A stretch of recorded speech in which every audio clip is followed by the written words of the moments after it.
In today's video, I will be teaching you lesson 3 and 4 of Introduction to Esan Language Book 1.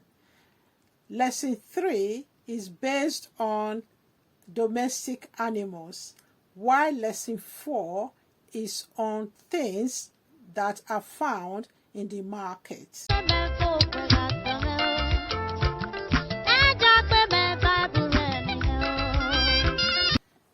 Hello everyone, Auntie Mabel is back to the Esan language class, and I hope you are all back to class ready to learn after the last week entertainment where I showed several videos on Esan unique dance steps and music that are used during festivals and Christmas, New Year's and other celebrations.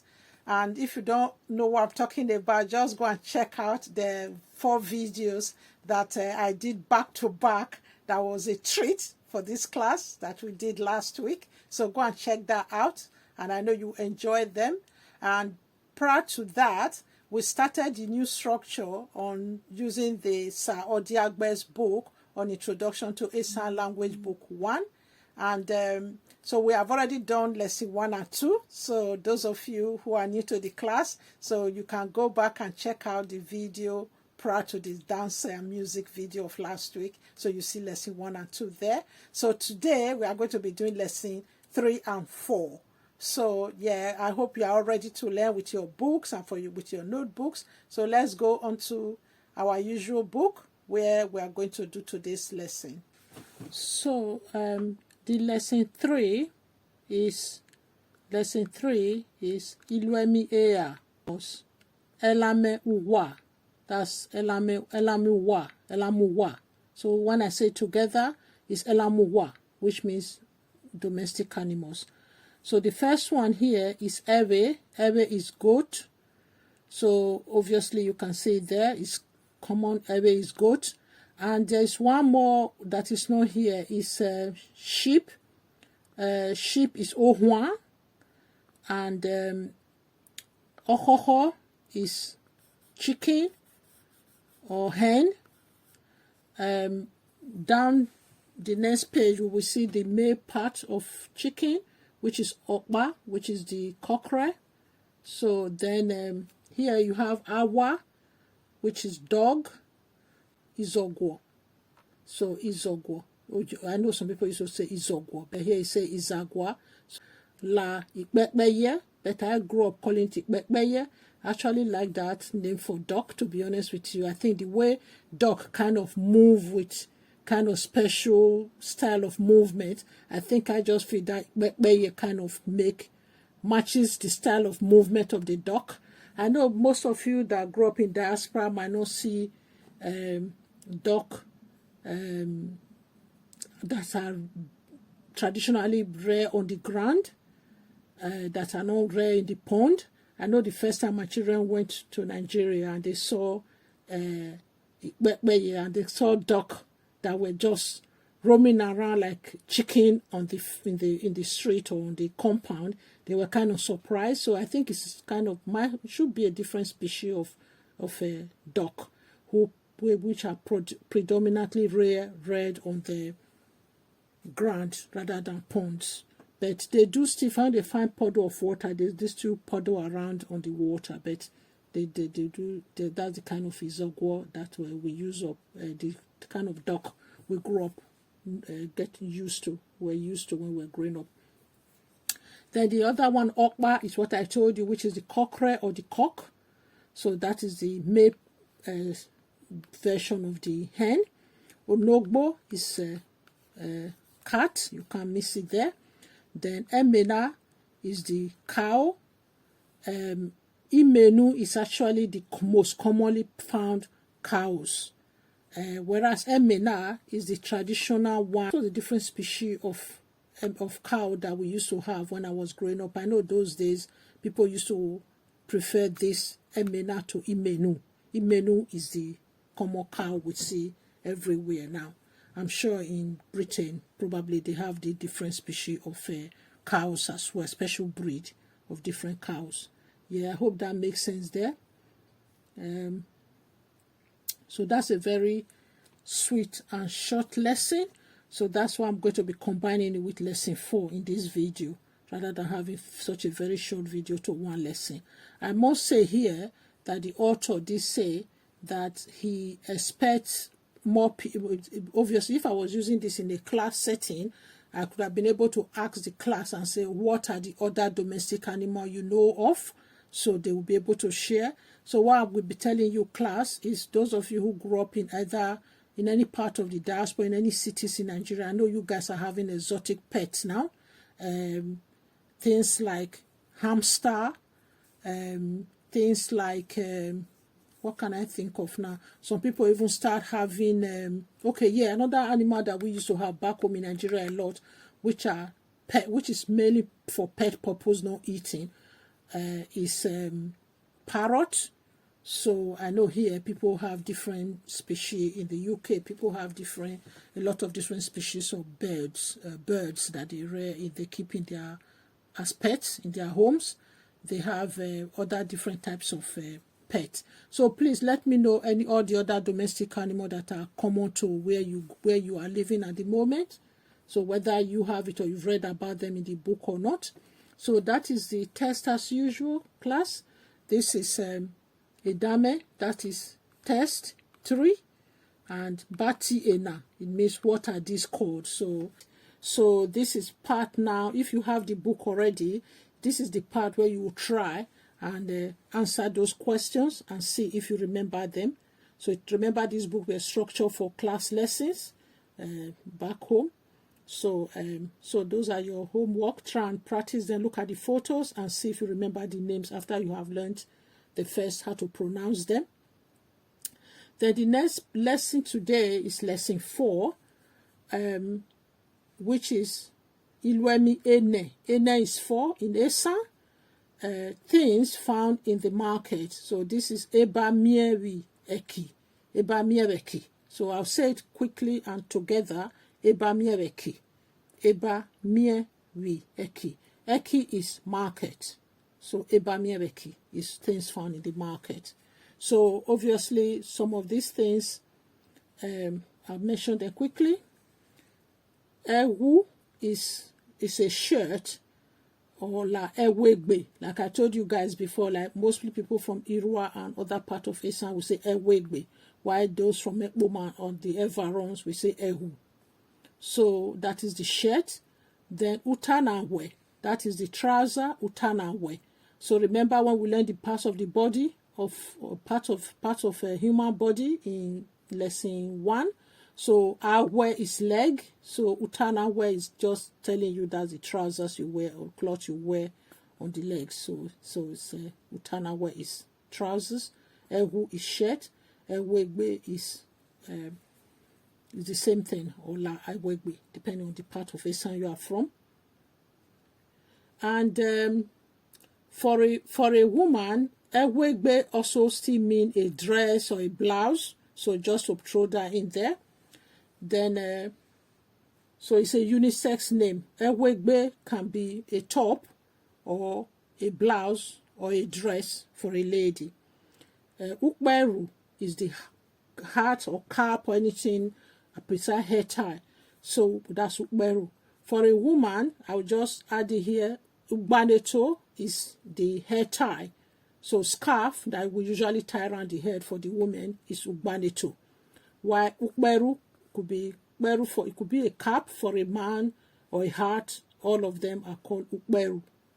Ibata is the shoe.